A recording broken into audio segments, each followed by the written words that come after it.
Morgan OTA. I co-anchor Quad Cities Today, the morning show on KWQC News. I'm your moderator tonight, along with Talia Fagard, our TV6 anchor and reporter. She's sitting there in the audience. Talia is actually going to be taking questions for our candidates from the audience tonight. So you're going to see our news director, Stephanie, walking around helping Talia tonight. She's going to be coming around and grabbing some of those note cards many of you picked up so you could write some questions down. We're also going to be reading some of our questions tonight submitted by viewers via email ahead of this event. We want to thank our 4 candidates, of course, for participating in tonight's forum, as well as the Davenport Community School District for working alongside TV6 to bring this important event to voters here. There are 3 spots on the school board up for grabs on Election Day, which is November 2nd.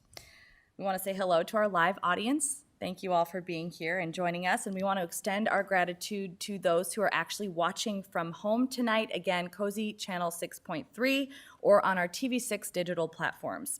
This whole forum is being recorded tonight. TV6 has a crew that's going to be working to get this video published to our website for everybody to see once this is over. Here's how tonight is going to work. Each candidate that you see here is going to be answering each question. A new person will have a chance to speak first with every question. We want to remind our live audience to be quiet and respectful. Please, no applause, sounds, commentary. You may be asked to leave if we do feel like it's disrupting this forum. All right, without further delay, we want to give each candidate a chance to introduce themselves. Everybody's got 1 minute if they need to take up a minute. Alison Beck, we're going to start with you. Thank you. My name's Alison Beck. I have 2 children. One is in 7th grade and the other one just turned 3 years old. I'm running for school board because every child deserves a high quality education regardless of zip code, socioeconomic factors, and special needs.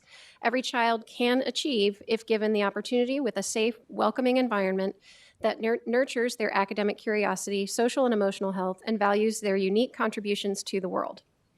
When I was elected to the Davenport School Board 4 years ago, I was thrilled, but I quickly realized how complex a position it is. I believe that the training I have received and the experiences I have gained makes me an ideal candidate to serve again. My first priority is getting our full accreditation back. We are on our way, but we are not there yet. Otherwise, I think we need to make sure that we spend our COVID money wisely and as close to our students as possible. We need to continue to work on disproportionality by serving the whole child, community, and becoming a more welcoming, inclusive district. Unless we see improvements across all demographics within a reasonable amount of time, we are not going to maintain enrollments or keep our families happy. Thank you. Thank you. Karen Gordon. Good evening. I'm Karen Gordon. I am a parent of 2 students in the Davenport schools. I have an almost 16-year-old son and a 14-year-old son. I also am a product of the Davenport schools. I attended K through 12 in Davenport. And as of July, I am a recent former employee of the Davenport schools. I have worked in 3 different buildings over the course of 6 years with 3 different positions in that time. And I believe that that experience is what is going to make me a good board member. Having seen the needs of our students and our teachers and our staff up close and personal day in and day out has given me a unique perspective on how the district decisions affect those at the building level. And that's a perspective that I believe our board desperately needs. That is why I'm running. My main focus as I try and get on the board is to bring to light more things that the district has had behind the shadows. I'll leave it at that. Thank you. Thanks, Karen. Next, we have Farrah Powell on next. Hello, I'm Farrah Powell. I've lived my whole life here in Davenport. Also went through the school district here. I have 4 children. The oldest is well graduated. She's 27. I have a 20-year-old who is a student at the University of Iowa. I have 11th grader at West, and as well as a almost 13-year-old at Williams.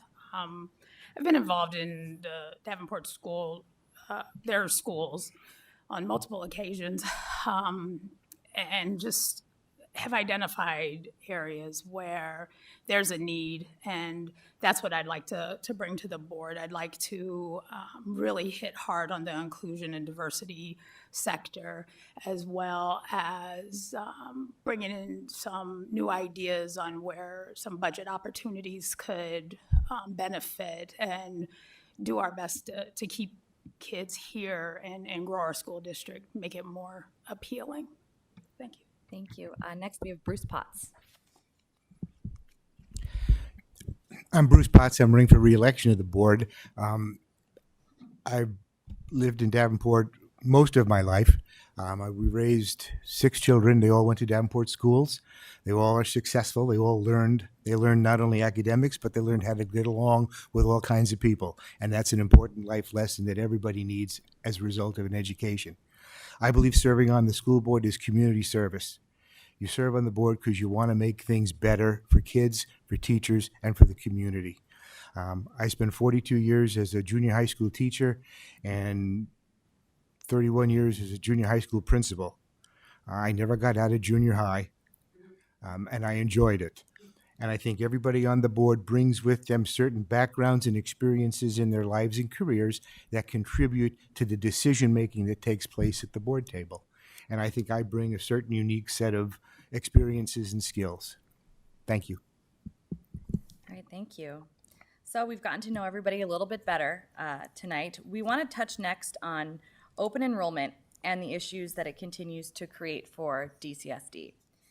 In May, Governor Reynolds ended a law allowing districts to limit open enrollment. Since then, we recently did a story on TV6. More than 150 students had left the Davenport district. So first, how do you combat that desire to leave the district? And second, how do you make up for budget shortfalls due to student departure? And we're going to start with Karen Gordon on this question.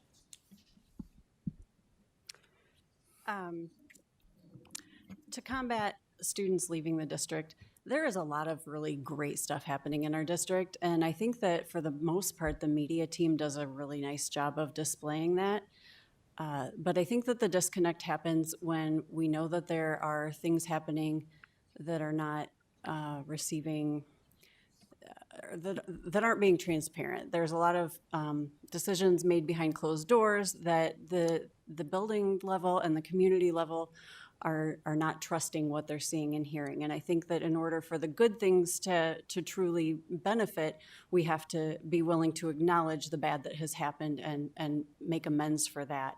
And then as far as a budget reduction ideas, I've got a few. I'm running out of time. I can hit on those a little bit later. All right, thank you. Same question for Farrah Powell. In regards to,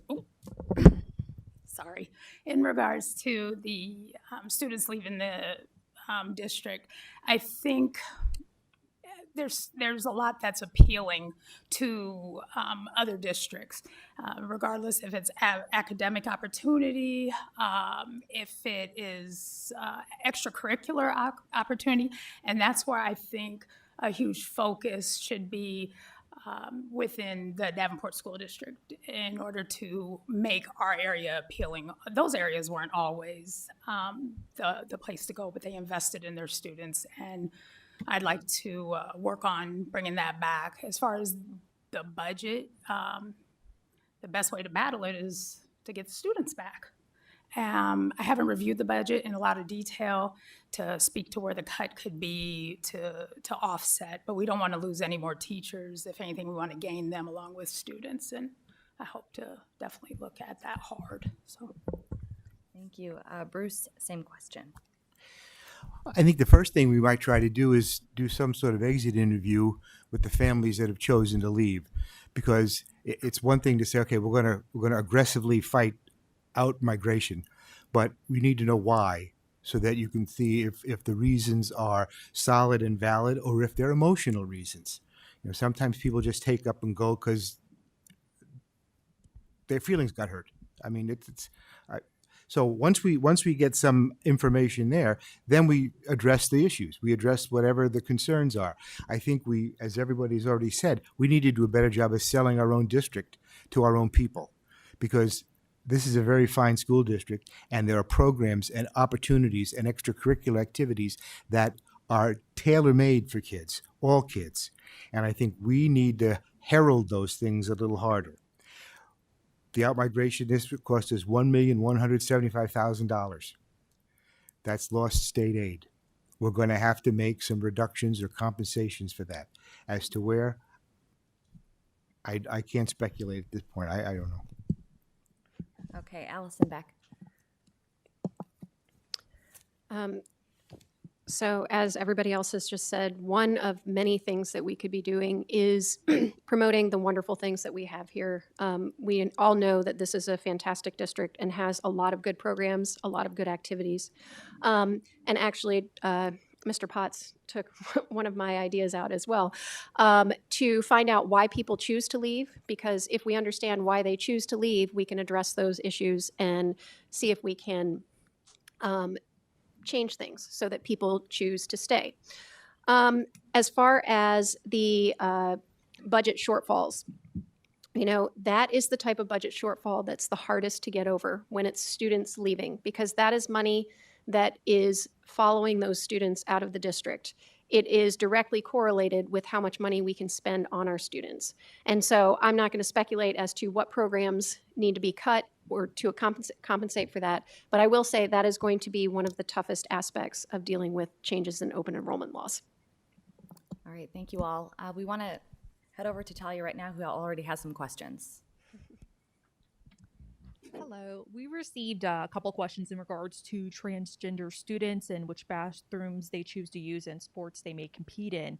How do you plan to balance inclusivity of all students while hearing from concerns of parents who don't agree with those choices?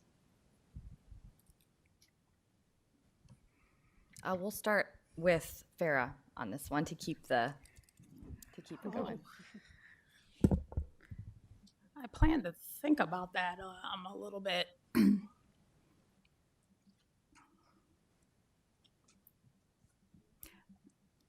For safety concerns as well as the bullying factor, I would actually look at doing a unisex bathroom. We go into public places and there's a men's, women's, and family bathroom. So that's what I would do. Just as an idea, I would roll out.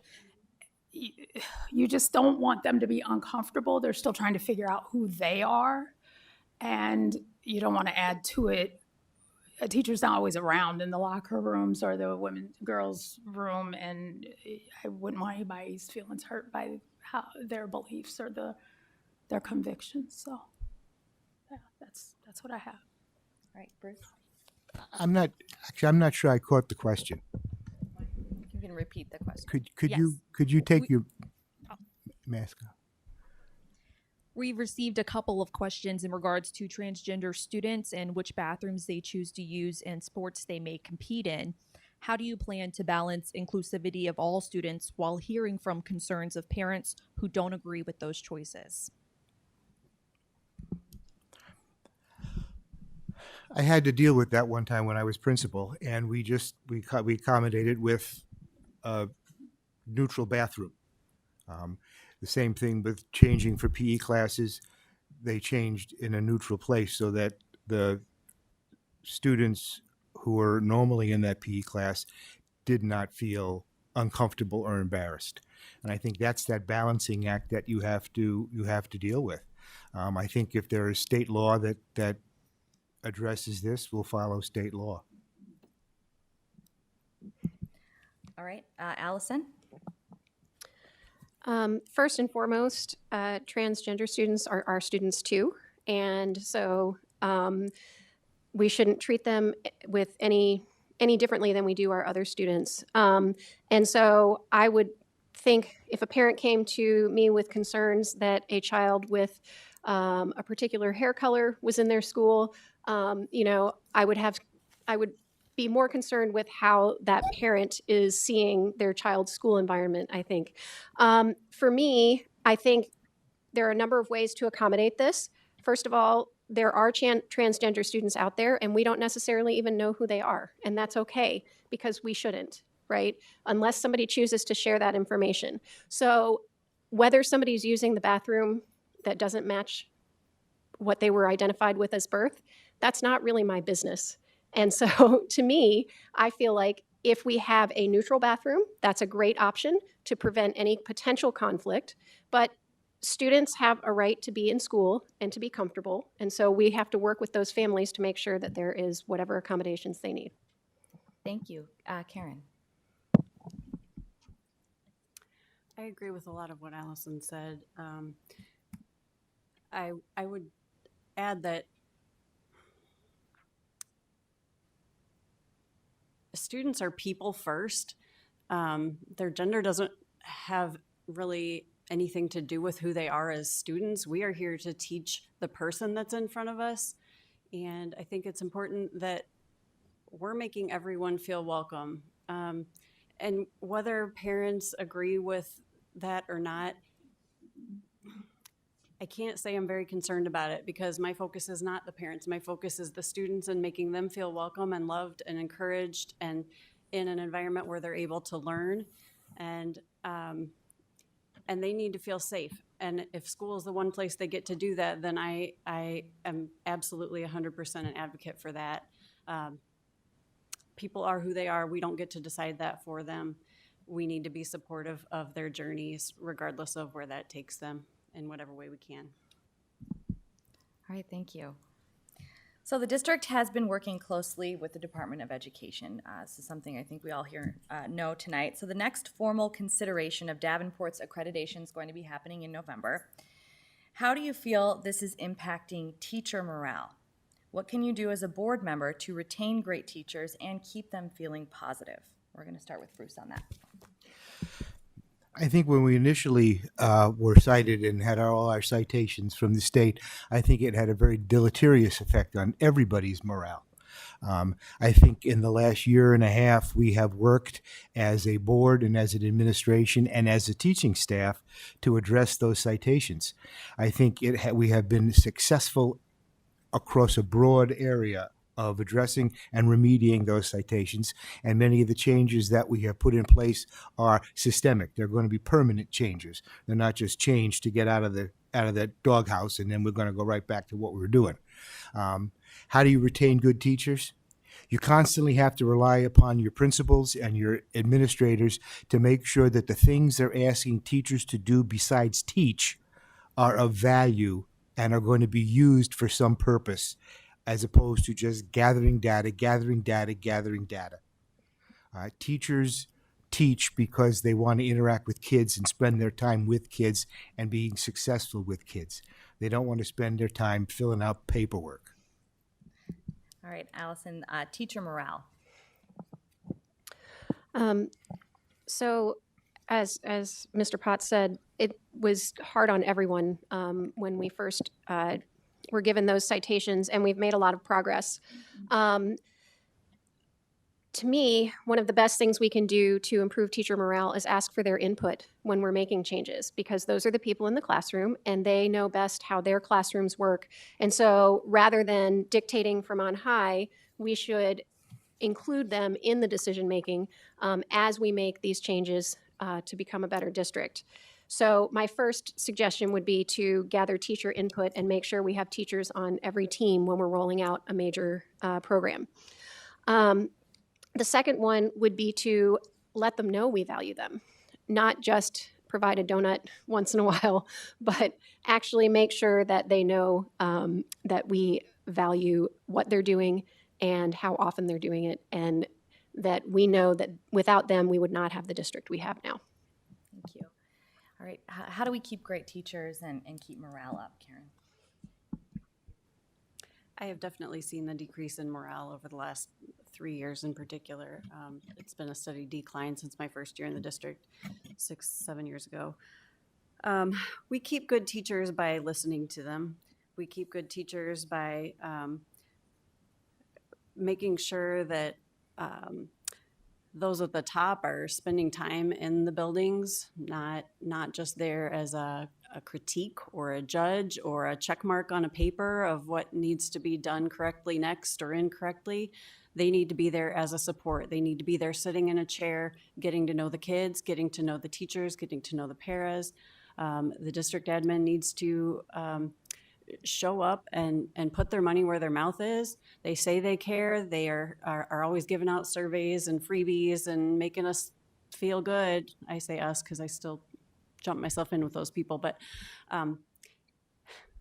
it doesn't matter if you're not doing it. You have to show up and you have to be there, and that is what is going to boost morale the most.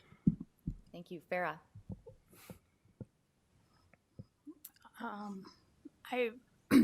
I've mentioned on a few different occasions, it's so imperative to involve those on the front line that are actually dealing with the students. So absolutely what Allison has said, you want to, it's imperative that that connection's maintained and that you know exactly what's going on, what's working, what's not working, what development that there may need to be. I have an IEP student, so we have to engage. It's not always academically. It is a challenging job. And I think that's the best way. You have to connect with the teachers and those in the buildings and hear their struggles and find out a way to better assist them in getting things done. Thank you. Our next question, a lot of you in the audience tonight or watching from home, specifically to hear answers on one subject, masks. While those decisions have already been made for this school year, it's still an important topic for a lot of families, so we wanted to touch on it, but we wanted to do it in a way that looks forward. So we'll ask prospective board members here, please describe the sources you will consider before making future decisions regarding the health and safety of Davenport kids. And we're going to start with Allison on that. So the health and safety of our kids is something that I'm not an expert on. I am not an epidemiologist. I'm not an infectious disease expert. I look to people who are experts when I make decisions for the 14,000 students that are in our district. So for me, the first place I look is to our local public health officials because they know what's exactly happening in our community. Second, I look to state level and federal level public health officials because they are going to have the top experts on what is going to be best for keeping our kids safe. So based on local conditions, the advice of our local health department, local public health officials, that's how I am going to make my decisions, based in science and based on the advice of the experts. Thank you. Karen? Can I just say ditto? But really, yes, ditto. I would follow the advice of the scientists, the people that have degrees in epidemiology and biology and disease, and Scott County Health Department, Dr. Katz, the CDC, the World Health Organization, those groups. Thank you. Farah Powell? Well, I guess I'm piggybacking off of everyone else. I agree. It's safety. We don't want any child to get sick or anybody to be exposed or to become ill. So we have to use the information that's provided to us, which would be what our local health department has to give us, and what the scientists and doctors recommend would be the safest, as well as what's currently, going on within our own community that would back exactly what the data shows. So that's what I have. All right, Bruce? I would take a look at the macro data in the county. What is the infection rates of the county? The availability of vaccines based on age groups. I would look at our population that we deal with, whereas their vulnerability compared to the most vulnerable groups, which is 65 and older. I would also even take a look at maybe what is the positive infection rate in a particular building, because maybe a building needs to have masks because there's an infection rate there. Maybe another building that doesn't might not need it. I think we can be more targeted in how we address these needs. All right. We want to send it over to Talia now, who I think has a bunch of questions. We've received a question regarding school curriculum and critical race theory. Do you believe there needs to be more curriculum about race and history? Why or why not? Karen, we'll start with you. Yes. We need to be teaching the full and true history of not just America, but the world. I believe for the most part, our history has been whitewashed in our textbooks and in our schools. And I believe that the most recent law regarding not teaching critical race theory is quite disappointing. We need to hear the voices of our Black and Indigenous and people of color. We need to be hearing everyone's perspective, not just the winning white American perspective. And the more of history that we hear from more perspectives, the better we collectively do as a society and as a culture going forward. We won't continue to make the mistakes we've made in the past. Farah.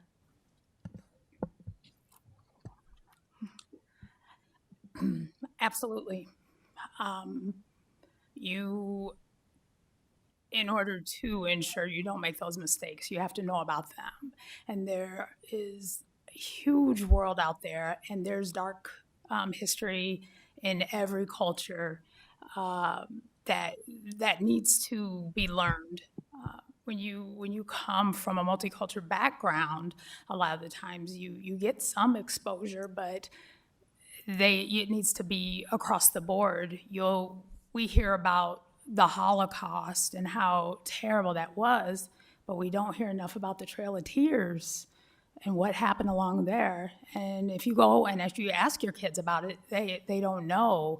They don't know what happened in Ireland or England or in China when the railroads were built.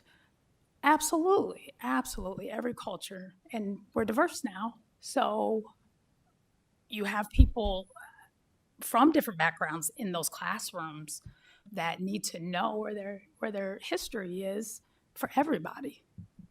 Thank you, Bruce. I think we need to teach American history. We need to teach honest American history, not slanted American history or, tainted American history. And if we need to add units or classrooms on different groups in our society, yes.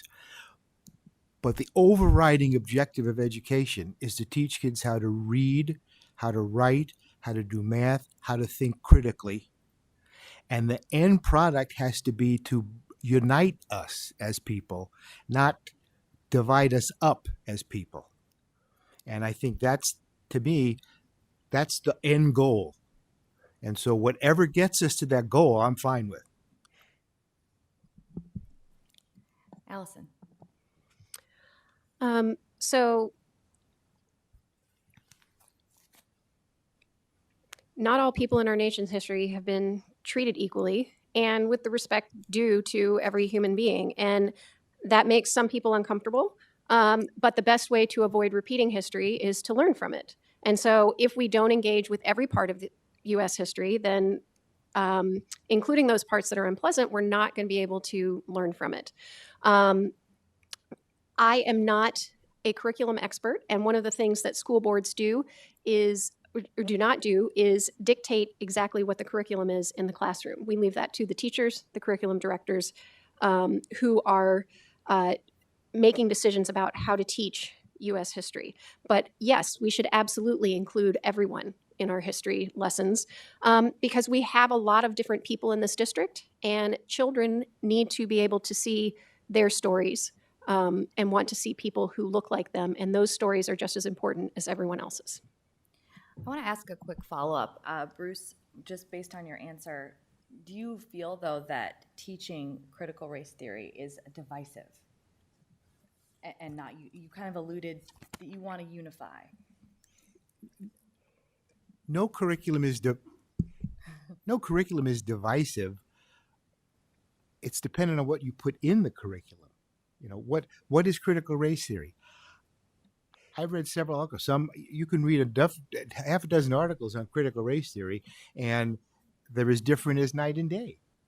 You know, so if the goal of whatever we determine as our race theory, okay, the end product has to be that we are all a united people, that we're not balkanized. You know, that in our attempt to teach about the contributions of various ethnic groups and other people that have contributed to our culture, we don't fail to come. The end product is we are all Americans. E pluribus unum. Out of the many, one. Thank you. Morgan, real quick, just because we have some questions from Yes. email, that could be a good follow-up for what we've just discussed. Now, one viewer email we received was concerning about keeping kids out of a political arena in school. Do you believe that you have control of that as a school board member? And if so, how would you ensure students have a learning environment free of a, quote, political arena? I think we're starting with Farah on this one. Sorry, Farah. No.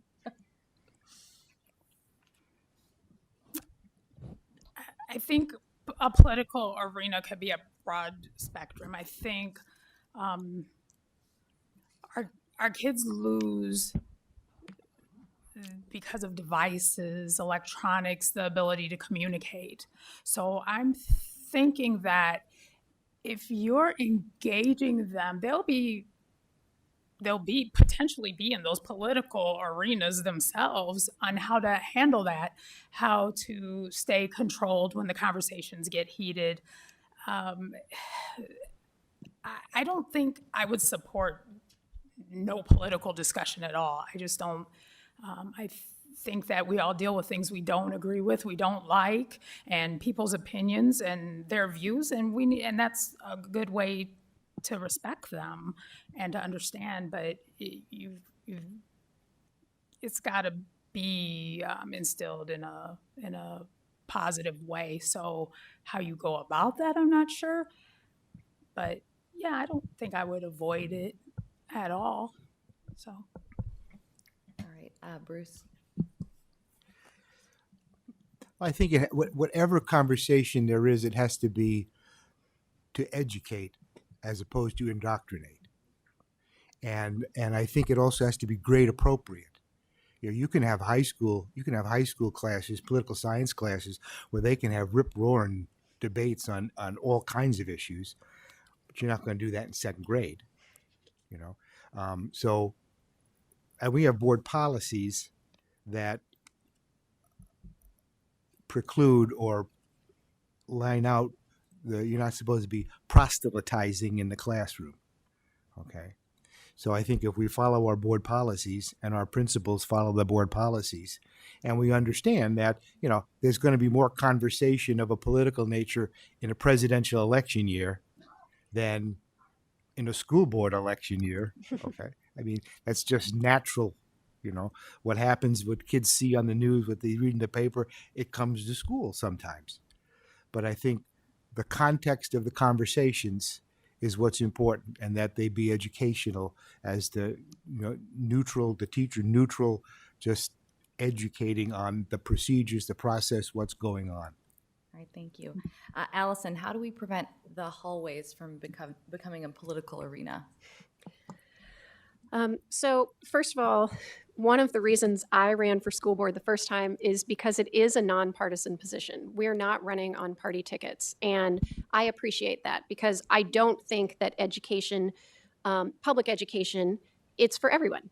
Now, kids are not going to be free of politics. We live in Iowa, right? So every 4 years, and sometimes for a little bit longer, than a year, we get inundated with things. So, of course, these discussions are going to come into class. But as Mr. Potts said, our job is not to teach that this idea is necessarily better than that idea. We need to teach our students how to respect all of those ideas, right? And so it's about educating people in terms of age appropriately. These are some of the ideas that are floating around, and allow students to make their own decisions. Thank you, Karen.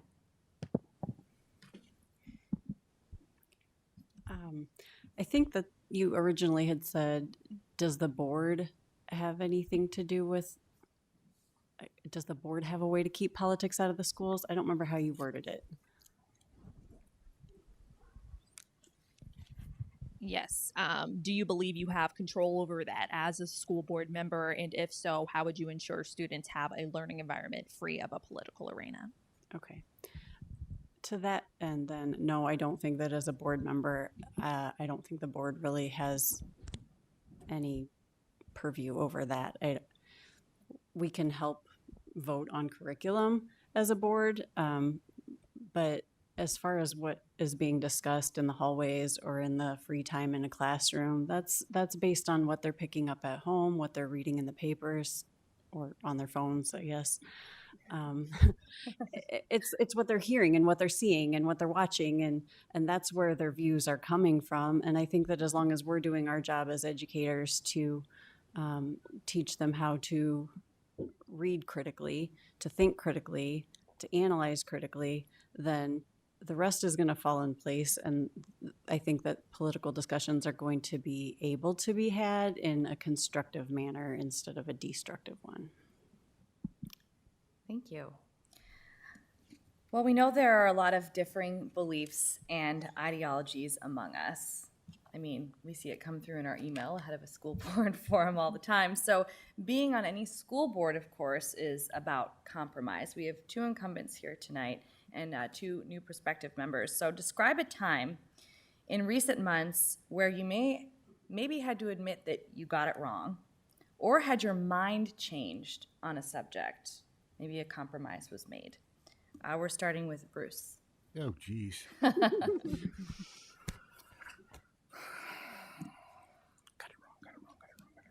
Well, on the mask vote, I mean, I proposed a compromise that did not succeed. But I think on the board, I'm thinking back at the decisions that we've made. I made a compromise when we selected the previous superintendent. That didn't work out so well.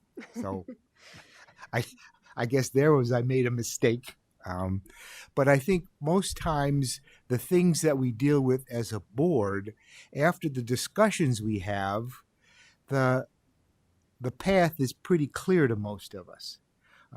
And I think we as a board, whether we have new members or not, we understand boardsmanship in that, yes, we'll discuss once we vote on something, then that's the board's position. Whether I voted that way or not, that's the board's position. You can't have a board.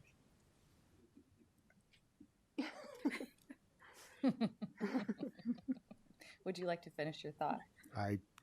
You can't have a board where someone who doesn't win goes out and undermines. That's unacceptable. Thank you. Allison, a time where maybe you had to admit you got it wrong, or maybe just had your mind changed on a somewhat contentious subject. I'm trying to think of one particular instance in the last 4 years. And actually, what I'm thinking of are a number of different times that during board discussion, I went into it thinking X was the right direction. But after listening to all of the board members, I started to think, oh, I understand where somebody's coming from and why.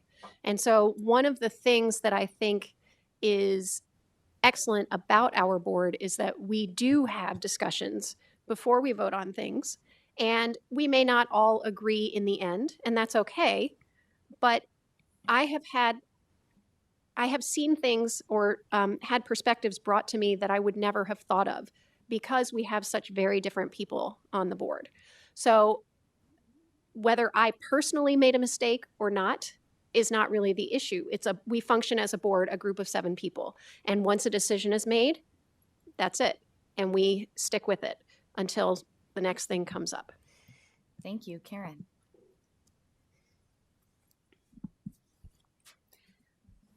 I have a really solid group of friends, and my favorite thing about them is that I tend to be kind of gung-ho with my opinions, like go right in there, and this is what I think. And thankfully, I'm also sometimes a little humble where I'm like, I need feedback on this. Am I wrong? And they tell me, yeah, Karen, you need to cool it. You're wrong. This is what you should probably think instead, or I see where you're coming from, but how about looking at it like this? So I am humbled very often by my group of friends, and I have been very thankful to have learned a lot from them. And that comes in really handy in my day-to-day life as well. And I think it would come in handy on the board because I willingly seek out other opinions. I don't shut anyone else's opinion down because I want to know where they come from, because that's the only way constructive conversation can happen and that we can move forward together. And if I am elected to the board, my goal is to be that support person for everyone in the community, the teachers, the staff, the students, the parents. I have to be able to address other viewpoints and accommodate those so that we can all come together. Thank you, Farah. Will you repeat the question again, please? Sure, absolutely. We're just looking for, obviously, you're new to the situation, but any personal anecdote where, you've had your mind changed on something that you were pretty, I'll use Karen's term, gung-ho on going into it. It doesn't have to be a topic like masks or vaccines, but just describe a time where you felt like maybe you got it wrong or you had your mind changed. Boy, I've raised 4 kids, so I get it wrong. I've gotten it wrong a lot. But the one, I'm not on the board, so I can't contribute anything or attribute it to that. What came to mind instantly is I'm newly married. We purchased a home, and I was not wanting to buy this house. It's significantly smaller than the one I'm in.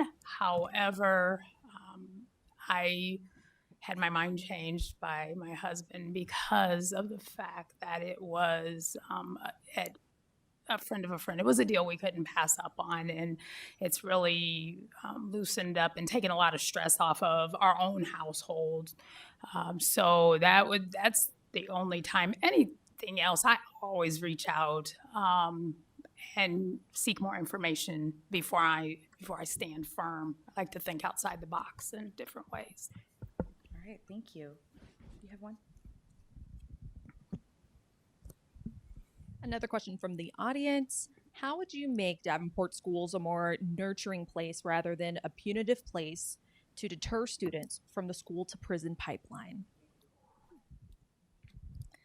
All right, it looks like we're starting with Allison on that one.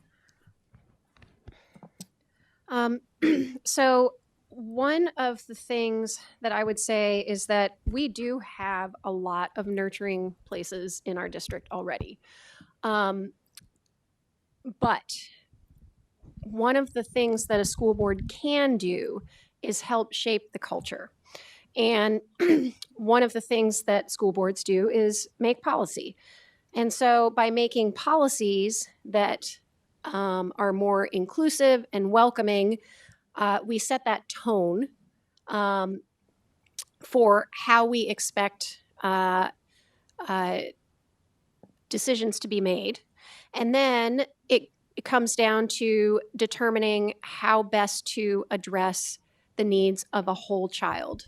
And so rather than treating the symptom with discipline, you have to be able to get in there and find out what the source of that is. And so by treating students, looking at where they're coming from, that's how we're going to make that decision or that change. Thank you. Karen.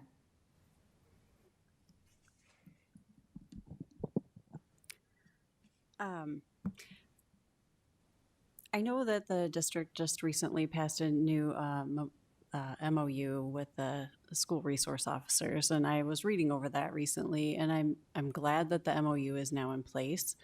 I think for the most part, it's good that there's a structure now that we have our officers held to. That said, I think that we could make our schools more culturally responsive if we could get our officers to be in plain clothes in the schools, instead of looking like an authority figure and being treated like that's what they're there for as a police situation. I would rather them be there as a positive role model in clothes that don't distract from them being like anyone else. I also think adjusting our budget so that we can have more counselors, more therapists, more social workers, and more classroom supports. Karen, thank you. Farah. I'm so glad this question came up. This is definitely my passion and has been for a very long time. The key to stopping that path is engaging when they're young. A lot of the kids that you're seeing, even as adults, a lot of them didn't have a lot of focus within their household. They had single mothers that were young, multiple siblings, moms working doubles, or whatever may be her distraction, and the kids miss out on life skills. There's a lot of things that they don't know exist. When I was growing up, there were programs that were held by the school district. I didn't get to attend them. However, I think it'd be beneficial. We need something to pull the kids in, work on those endurance things, on thinking broader than what's going to happen that night when they get home, or they have to cook dinner for multiple kids, or whatever it may be. That's definitely where it starts. You have to show there's other opportunities. They're young and set expectations. So, Thank you. Bruce. You're correct in that one of the keys is early childhood education, K-3 education in particular, where they learn to read. We know that kids that learn to read are more successful than kids who can't read. I mean, that's just simple logic. Relationship building. Kids that develop relationships with an adult in a school will be much more successful in their schooling and in life than kids who don't or won't or aren't able to do that. Those are key things. And one, you create a culture in your building, as Director Beck said, of openness and caring, where kids feel like they belong. Because when students feel a bond with the school, they will be more successful and they'll be more open to learning. I just know that. It's been my life experience. If your kids feel a bond and they feel they belong there, they will do okay. They will do well there. And developing that relationship is key. Education is nothing but relationships. Education is relationships. School is relationships. Thank you. This kind of goes on the heels of that question. It could be our final question of the night. Yes. There's a growing concern among students. Why don't many of my teachers, if any, look like me? Do you feel that school staff appropriately represent students of color and other marginalized groups within the Davenport district? And what more can be done to hire people with more diverse backgrounds and ethnicities? On this one, we are starting with Karen. I do think it's an issue that we don't have more teachers and staff that look like our diverse student body. And I think one thing that we can do to get some of that staff is kind of what Bruce said. You have to make those students feel at home here and welcome here so that they're more inclined to learn, and then they can graduate from here, stick around here, know that teaching is a good role model position. and want to come back into that profession, because we've got plenty of diversity in Davenport, and it's not just in the student body, it's in the entire community. So there's no reason that we should be not hiring a more diverse population to serve our students. I don't believe that they're not applying. I can't speak to that, I guess. I have no idea what the HR office looks like, but I do think that if we are building relationships with all of our students with intention and purpose, and developing them as they grow up, making them feel welcome, they're more likely to return and serve the district later. Thank you, Farah.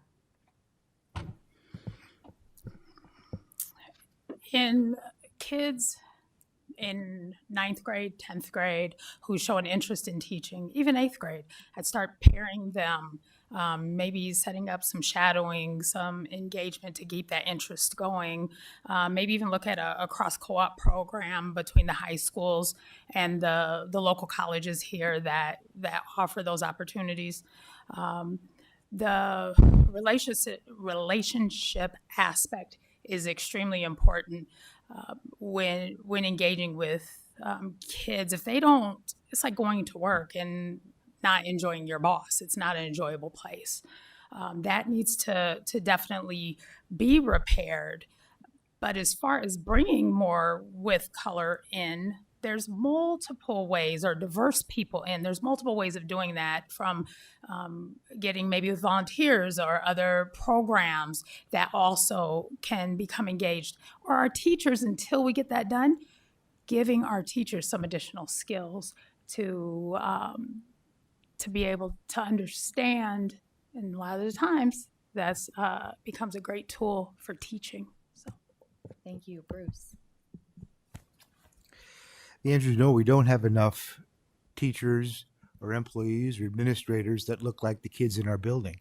But it is so hard to do that. I did 31 years, I tried to do that as often and as best I could. And I can tell you example where I'd interview a Hispanic person or an African-American person, and we'd make a job offer.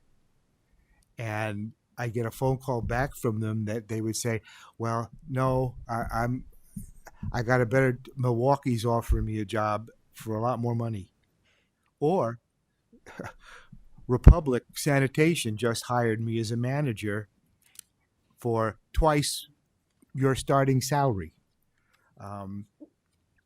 We had a program in our district for a while called Grow Your Own, where we identified paraeducators and others in our district, and we worked with them. We helped pay for them to get associate's degrees and try to go on. It's very hard. There's a competition for skilled minorities is tight. It's tough. It's just tough. And, as you said, having a nurturing experience, having a positive experience when you're in school, almost everybody who's a teacher will tell you when they were in school, they liked it. They liked their teachers. They bonded. They felt at home. And those people then will become teachers. So getting back to the previous question, that's part of the answer to this question. Thank you. Allison. So this is something I started asking about as soon as I was elected to the school board. Why aren't we hiring more people that look like the diversity of students that we have? And I was told the same thing that Mr. Potts pointed out, that it's not that easy. But I have made a number of suggestions over the years, and they are very similar to what Ms. Powell said. The Grow Your Own program was a fantastic program from what I understand, but it's very expensive because we're paying for other people to go to post-secondary education. And so unless we have the money to do that, it's not a realistic option. But students in high school who show even a little bit of interest in education can be paired up with an elementary school. They can do some of that reading time, or just developing relationships, shadow a teacher, learn classroom management. getting them to see what it's really like and using those opportunities. And that also gets students who are older but look like the students who are younger into those classrooms. So mentoring opportunities, and then also nurturing the students that we already have. Thank you all for those answers. And we'll be digging deeper into that subject for anybody who's curious during our next forum, which Talia will be moderating herself, and that's happening on Saturday at 2 p.m. So we want to thank all of our candidates for being, that flew by. Some great answers here tonight. I think everyone can agree on that. So we want to thank you for participating in tonight's school board forum. Thanks everybody here in the audience, everybody at home watching us, and for joining us tonight. We're going to work quickly to get this forum posted to our TV6 news app and website. Meantime, if you're watching on Cozy TV, we're going to send you right back to regular programming. Have a great night. Don't forget to vote on November 2nd. Thank you.